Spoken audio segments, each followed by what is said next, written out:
שלום לכולם, אני מיכל, מרים אקסרחי, המשרד הכי גדול והכי מוביל בשפלה. ולמי שלא מכיר אותנו, בואו, אני אעשה לכם טור קטן, הצצה קצנה.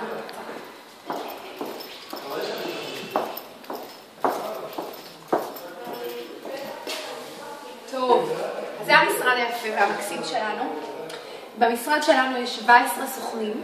לכל אחד מהסוכנים יש למעשה עמדה משלו, שבה הוא עובד, זאת עמדת העבודה שלו.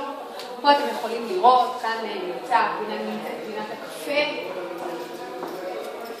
יש לנו במשרד חדרי צוותים, סוכנים מובילים שכבר עובדים בצוות, שהצוות שלהם כבר רץ. יכולים כמובן לעבוד מתוך החדר.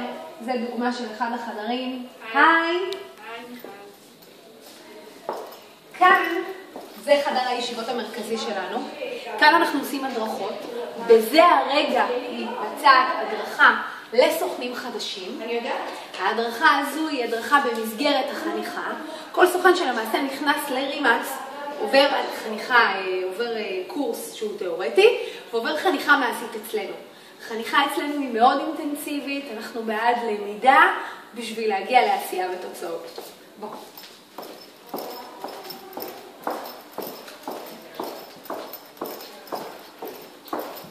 אלה שאר המשרדים שלנו. וזה המשרד שלי.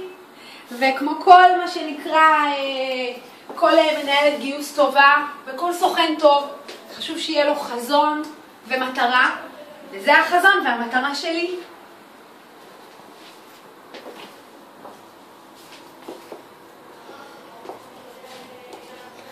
זהו עד פה.